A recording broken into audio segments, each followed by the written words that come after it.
광장의 목소리를 듣습니다. 소수의 목소리가 다수에 가려지지 않게 현장으로 가겠습니다. 페트롤 전북 함앵커가 간다. 얼마 전에 전국의 발달장애인 부모들이 전국 15개 광역시도를 순회하면서 오체 투지를 진행했는데요.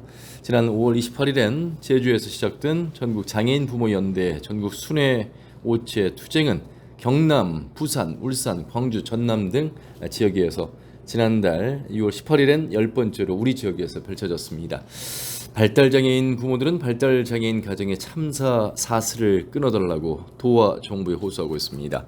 발달장애인과 그 가족의 비극적인 참사를 막기 위해서 우리 사회는 무엇을 해야 할까요? 오늘 페트롤 전북 함앵커한다. 발달장애인 부모들을 만나기 위해서 군산으로 달려왔습니다. 먼저 전국 장애인 부모연대 전북 지부의 김은진 지부장 만나겠습니다. 지부장님 안녕하세요. 안녕하세요. 반갑습니다. 우리 지부장님도 발달장애 아동의 어머니이신가요? 네, 그렇습니다. 예. 네. 우리 혹시 자녀에 대해서 좀 설명해 주실 수 있습니까?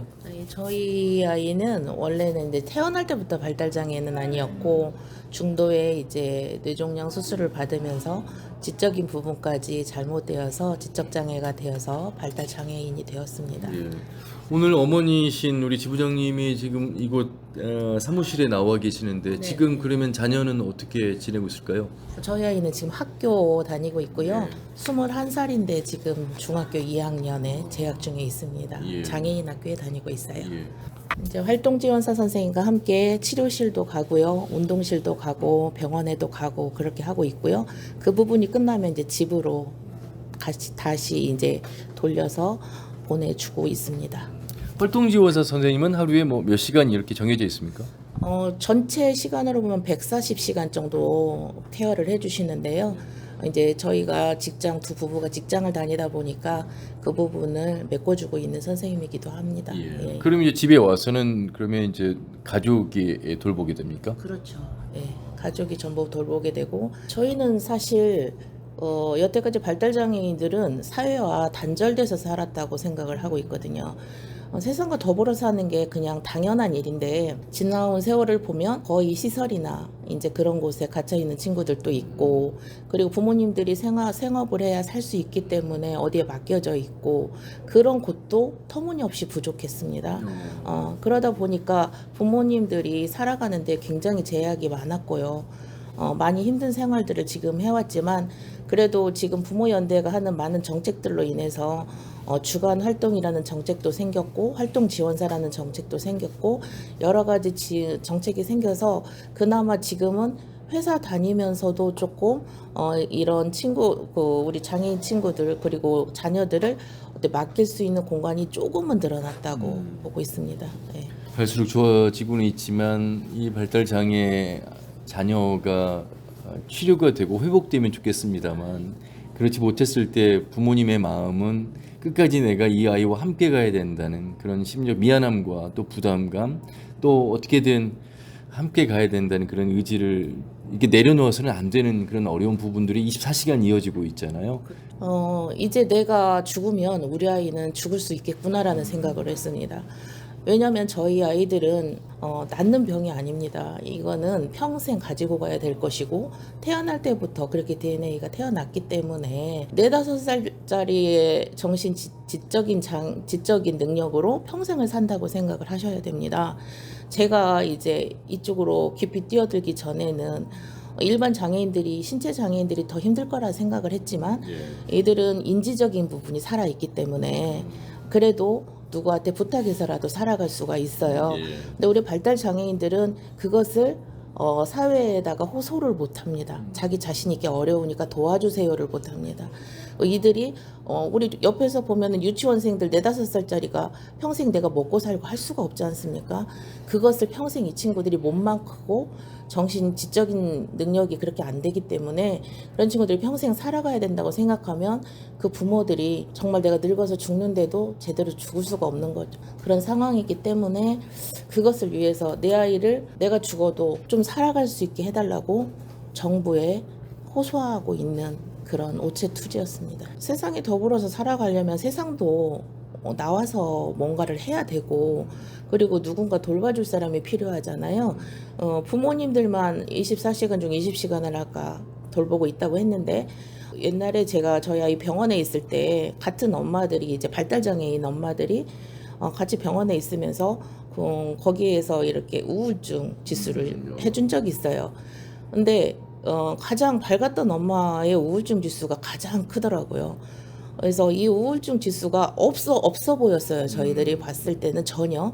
근데 가슴 깊은 곳에 내재되어 있는 것이 아주 크기 때문에 얼마 전에도 서울에 있는 병원에서 우리 발달장애인 친구가 크게 다쳤는데 이 친구를 데리고 27군데를 다녔다고 해요. 받아주는 병원이 없어서.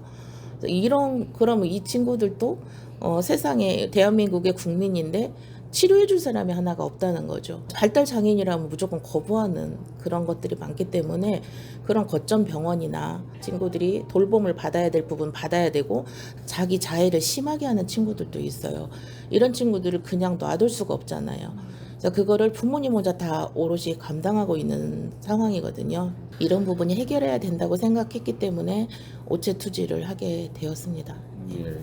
부모님도 언제까지나 건강할 수가 없잖아요. 나이가 들고 이제 노인이 되고 체력적으로 또 여러 어려움에 직면하게 될 텐데. 저는 아까 중도에 이제 저희 아이가 그렇게 됐다고 말씀을 네네. 드렸잖아요.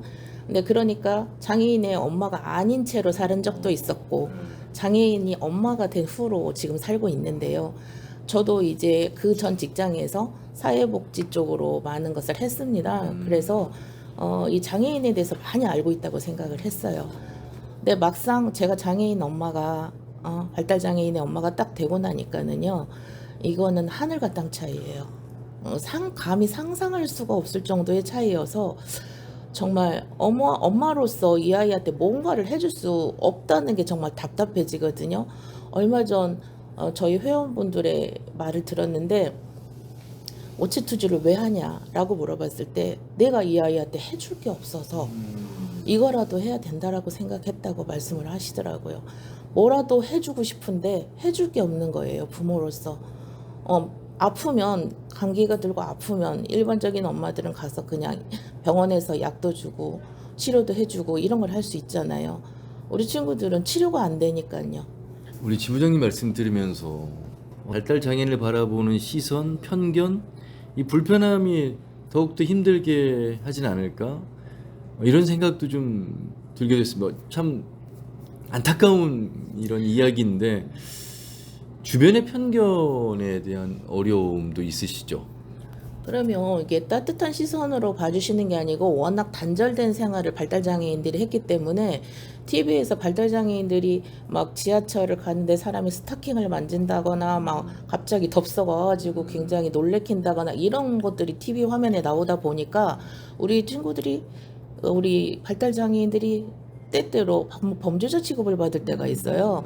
그래서 발달장애인 하면 무서운 존재다 라고 먼저 선입견을 갖는 것 같아요. 근데 제가 봤을 때 이런 천사들이 없거든요. 이 친구들은 정말 순수해요.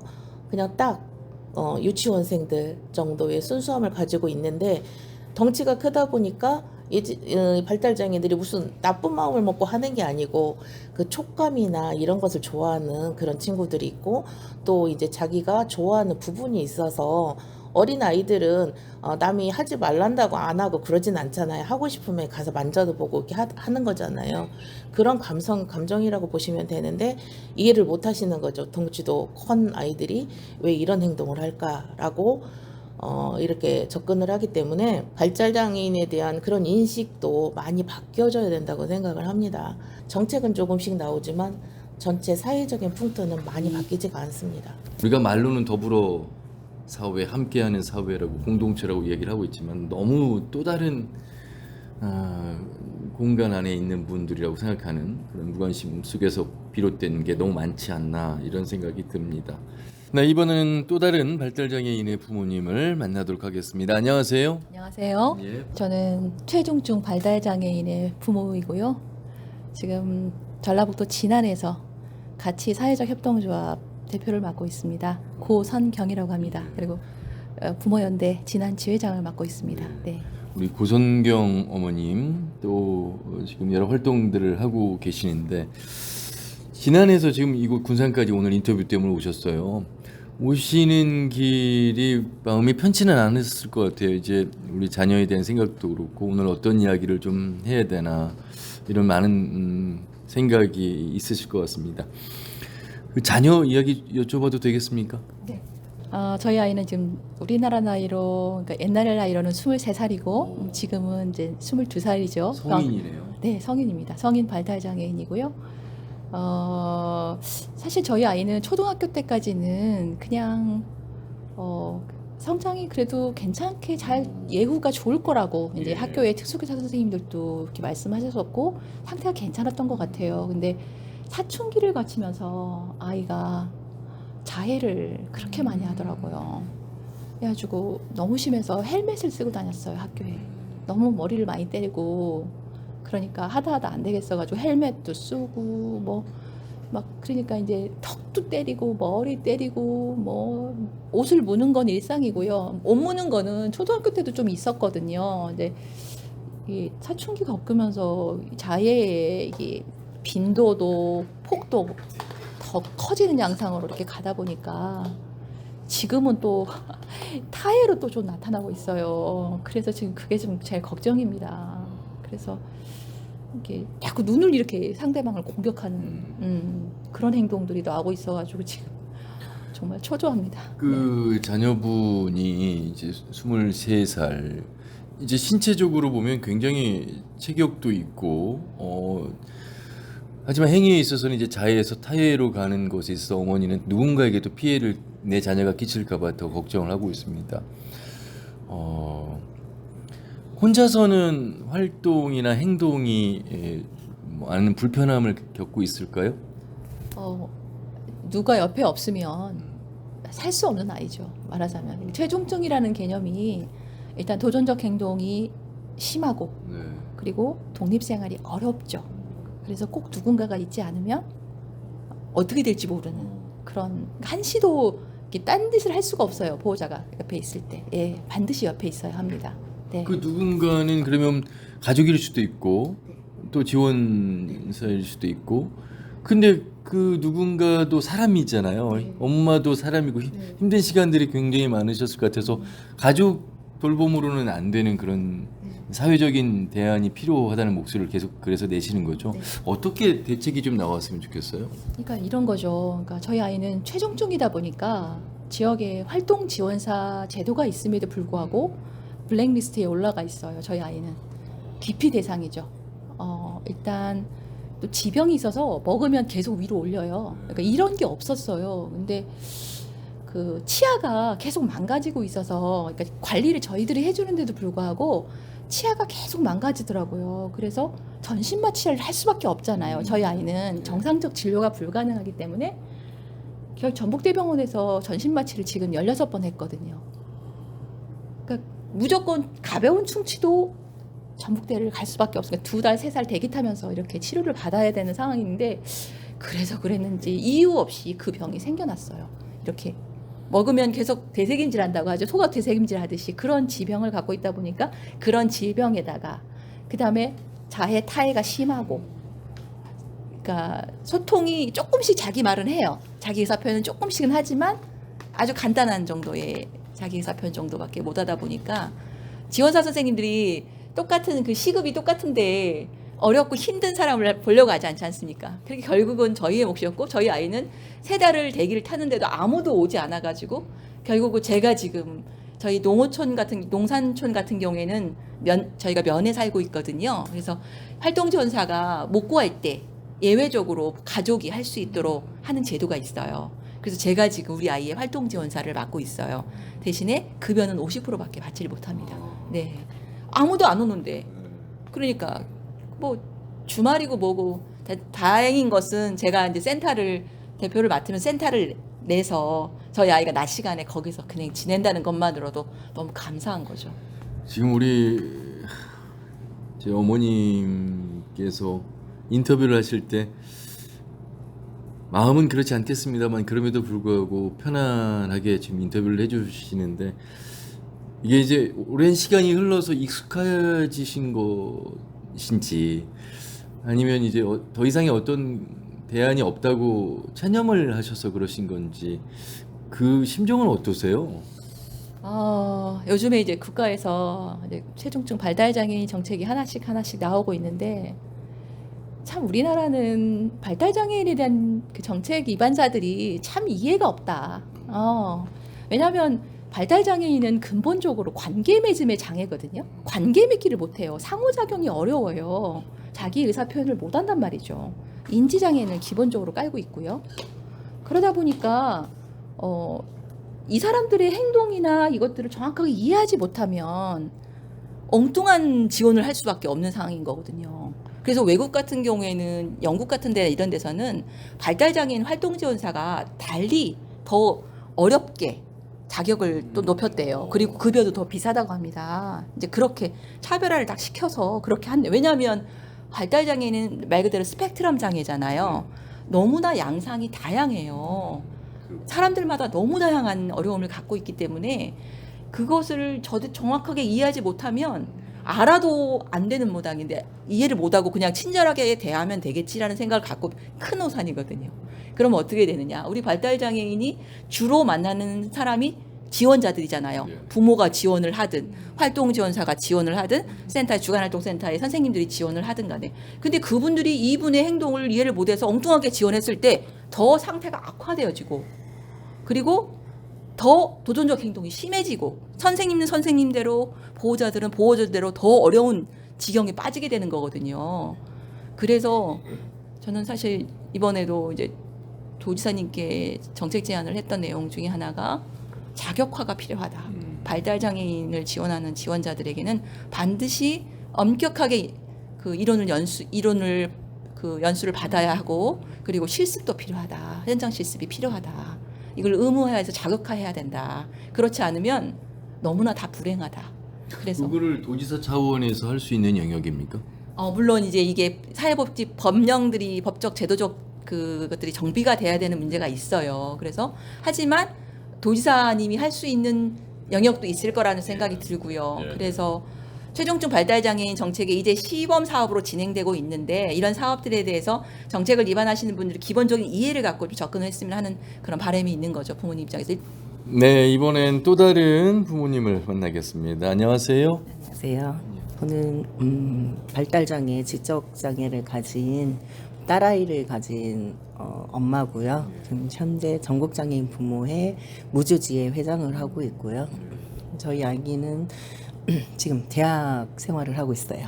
네. 처음에 저희도 잘 몰랐었어요. 근데 이제 어린이집을 가면서 다른 아이들하고 좀 성향을 보이기도 하고 언어 발달이 좀 느렸었어요. 이렇게 혀 굴리는 이런 발음들이 잘 안 됐거든요. 예를 들어서 뭐 호루라기 이런 발음들이 잘 안 돼서 처음에는 조음 장애 진단을 받아가지고 언어 치료를 하고 있었고. 그다음에 이제 학교 들어가기 전에 이제 계속 특수반에서 이제 가서 이제 수업을 하고 그래 했었죠. 근데 이제 진단을 초등학교 5학년 때 받았어요. 왜냐면 이 언어 치료라든지 다른 치료를 받으려고 하면 이 장애 등급이 있어야 바우처라든지 이런 게 좀 더 가능하더라고요. 그래서 저희는 초등학교 5학년 때 지적장애를 받았고 저희는 분노 조절이 좀 안 되는 편이어서 이게 스트레스를 받거나 본인이 좀 억울하다고 생각을 하면 저희도 좀 자해하는 게 있어요. 처음에는 손가락을 물어뜯었는데 이게 보이니까 제가 뭐라고 하니까 나중에는 입술 안쪽을 뜯어가지고 전체적으로 다 헐어가지고 난리가 났더라고요. 그래서 웬만하면 제가 그런 거를 좀 조절을 해주려고 저희는 이제 서울에 있는 병원까지 3개월에 한 번씩 가서 약을 타고 있습니다. 저희도 지능 나이가 5살밖에 되지 않습니다. 그러니까 이런 어려운 단어들 같은 거 저희가 평소에 쓰지 않는 단어들을 좀 어려워하거든요. 지금도 학교에서 도운 선생님 받아가지고 수업을 같이 받고 있거든요.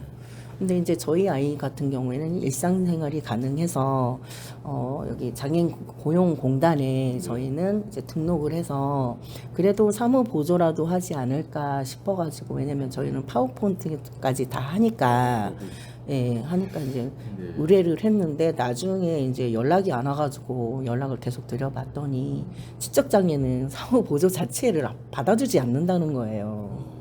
근데 이제 일자리가 많이 군 같은 경우에는 일자리가 없기 때문에 물론 장애인 작업장이라든지 예. 복지관 청소라든지 그런 게 있긴 하지만 저희 같은 경우에는 종합복지관이에요. 노인복지관, 장애인복지관 같이 있어요. 무주에는요. 네네네. 그러다 보니까 이제 어른들한테 좀 많이 치여요. 그래서 저는 그런 것들을 보면서 내 아이는 조금이라도 조금 환경에서 조금 얘가 살아갈 수 있게끔 좀 도와주고 싶어서 대학을 보낸 거였는데 현실적으로는 그게 좀 어렵더라고요. 광장의 목소리를 듣습니다. 소수의 목소리가 다수에 가려지지 않게 현장으로 가겠습니다. 페트롤 전북 함앵커가 간다. 저는 지금 전주에서 지금 초등학교 3학년생 장애 아이를 키우고 있는 이창호라고 합니다. 저희 아이는 지적 장애랑 자폐 스펙트럼 진단을 받았고요. 학교에 입학을 해서 특수학급을 설치해달라고 요청을 했죠. 거부를 당했는데 그게 이제 교장 선생님께서 학교에 이제 공간이 없어서 특수학급을 설치할 수 없다라고 하셨는데 이게 대체로 되게 많은 특수학급이 없는 학교에서 장애 부모들이 겪는 경우예요. 학교에 공간이 없다라는 말이 거짓말은 아니죠. 이제 사실이기는 한데요. 근데 이제 이걸 우리가 좀 잘 생각을 해봐야 되는 게 저희 아이가 지금 다니는 학교는 5층짜리 건물 하나가 거의 대부분 이제 방과후 교실로 채워져 있고 그리고 이제 다른 학교들도 마찬가지지만 이제 학교에는 영어 교실이라든가 과학실이라든가 이런 특수 교실들이 굉장히 많아요. 근데 그 공간에서 이제 특수학급을 설치할 수 있는 공간이 없다라는 거는 사실은 모든 공간을 비장애 학생들을 위해서 쓰고 있다는 뜻이기도 하거든요. 사실은 공간이 없는 게 아닌 거죠. 그래서 저 같은 경우 이제 이런 이야기를 교장 선생님한테 드렸었고 그래가지고 교장 선생님께서는 자신은 모든 아이들을 생각해야 된다라고 하셨지만 그 모든 아이들에는 비장애 학생들만 있고 장애 학생은 애초에 없다. 자, 이런 식으로 문제 제기를 해서 교장 선생님께서 2학기 때쯤에 이제 결국에는 특수학급 신설을 요청을 하겠다라고 대답을 하셨었습니다. 그렇게 교장 선생님께서 특수학급 신설 신청을 교육청에 하셨는데 결과적으로 교육청에서 또 이게 반려가 됐었어요. 왜 그러냐면 저희 이제 전북교육청 같은 경우는 당시에 특수교육 대상자가 3명 이상이어야 되고 3년 이상 유지돼야 한다라는 신설 조항이 있었거든요. 근데 이게 장애인 특수교육법에는 특수학급 신설이 의무 조항이에요. 이게 법에는 권고 조항과 의무 조항이 있는데 보통 이제 간단하게 설명하면 법에 이제 할 수 있다라고 되어 있는 경우는 할 수도 있고 안 할 수도 있다라는 이제 이런 권고 규정인데 특수학급 신설 같은 경우는 특수교육 대상자 1인 이상부터 특수학급 신설을 해야 한다라고 돼 있거든요. 이 해야 한다가 의무 조항이고 이거는 안 할 수가 없는 거예요. 근데 이제 이 의무가 교장 선생님한테 있고 그래서 교장 선생님께서 교육청에 신청을 안 하면 아예 이제 할 수가 없는 상황인데 이제 또 그걸 어쨌든가 신청을 하게 됐는데 교육청에서 특수교육법에 이미 의무 조항으로 있는 규정을 무시하고 자기들만의 그런 자의적인 조항을 따로 이렇게 만들어 놔가지고 특수학급 신설을 못 한다라고 했었어요. 정말 여러 가지 이제 문제가 있는데 시안이 학교 같은 경우는 전교생이 1000명 정도이고요. 그러면 보통 특수교육 선정이 우리나라 같은 경우는 전체 학생에서 1.8% 정도가 되고 있거든요. 그러면 1000명이면 18명이 사실은 그 학교에 특수교육 대상자로 있어야 돼요. 근데 저희 아이가 입학했을 때 당시 특수교육 대상자는 저희 아이 1명이었고 그러면은 이제 17명의 장애 학생은 이 학교에 없는 거거든요. 근데 저희 이제 학교 바로 이제 조금 더 가면 있는 옆에 있는 학교는 전교생이 400명인데 거기는 특수교육 대상자가 12명이 있었어요. 그러니까 이게 뭘 뜻하냐면 통계상으로 말이 안 되는데 왜 그러냐면 우리 동네에 있는 아이들이 집 앞에 있는 학교에 특수학급이 없으니까 다 거기로 몰려가는 거죠. 그렇게 되면은 그 학교는 또 그 학교대로 힘들어지는 거고 우리 동네에 있는 아이들은 집 앞에 있는 학교에 못 가는 거고 장애가 있는 아이들은 이런 문제들이 있어요. 근데 사실은 법적으로 이미 다 이제 규정이 돼 있는 거고 이게 너무 당연한 권리인데도 지켜지지가 않는 거죠. 제가 거기서 되게 좀 많이 실망을 좀 했었어요. 저는 우리 사회를 믿었고 우리 학교를 믿었는데 이렇게 특수학급 신설을 하는 것도 어려우니까, 그리고 법이 없는 것도 아닌데, 참 그래가지고 많이 속이 상했었습니다. 예. 제가 가끔 이제 장애인 친구가 혹시 있으시냐라는 질문을 하는데요. 이게 제가 장애 아이를 낳고 저에게도 물어봤던 질문이기도 했어요. 근데 저도 당연히 이제 장애인 친구가 없고요. 생각을 해보니까 초등학교부터 고등학교까지 저는 장애인 친구를 만나본 적도 없고 사회생활을 하면서도 장애인을 접할 기회가 사실 없었거든요. 그러니까 이게 되게 이상한 일이 아니고 어떻게 보면은 되게 당연한 일인 거죠. 근데 사실은 이 당연한 일이 엄청 이상한 일이기도 하고요.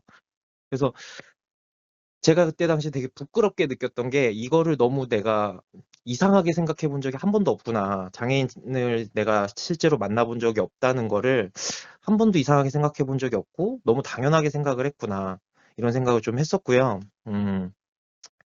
그래서 제가 이제 발달장애 아이를 키우는 아빠 입장에서 우리 아이가 다른 이제 비장애인 친구랑 사귈 수 있을까라는 생각을 하면 저는 솔직히 어렵겠구나라는 생각을 할 때가 되게 많아요. 그런데 한편으로는 그게 또 제가 겪어보지 못했던 일이기 때문에 이런 생각을 하는 게 아닐까라는 생각을 또 하기도 하고요. 그러니까 우리 세대는 장애인을 접해본 그 경험 자체가 없기 때문에 이렇게 생각을 할 수밖에 없는데, 어쩌면 통합교육이라든가 아니면 학교나 사회에서 장애인 친구들을 되게 다양하게 접해볼 수 있는 경험을 지금 우리 어린 아이들이 겪으면 어쩌면 다음 세대에서는 그게 가능하지도 않을까, 이런 생각도 하게 됩니다. 제가 그 특수학급 신설 그 기자회견을 할 때 했던 말이기도 한데요. 저는 일단 물론 그렇게 생각하진 않지만 아마 많은 사람들이 그렇게 생각을 하실 거예요. 장애 아이를 낳았으니까 되게 이제 불행한 삶을 살게 될 것이다라는 생각을 하게 되실 것 같은데, 저는 정말 우리 사회한테 그걸 물어보고 싶어요. 우리는 정말 아이의 장애 때문에 불행한 건지, 아니면 우리 사회가 지켜야 할 것들을 지키지 않기 때문에, 장애가 있다는 이유로 차별하기 때문에 불행해지는 것인지. 그래서 저는 이 말을 좀 기억을 해주셨으면 좋겠는데, 이제는 지켜야 할 것들을 좀 지켜주시기 바라고요. 그리고 당연한 것들이 지켜지는 사회에서는 불행도 우리를 망가뜨릴 수 없다는 것을 꼭 기억해 주셨으면 좋겠습니다. 광장의 목소리를 듣습니다. 소수의 목소리가 다수에 가려지지 않게 현장으로 가겠습니다. 페트롤 전북 함앵커가 간다.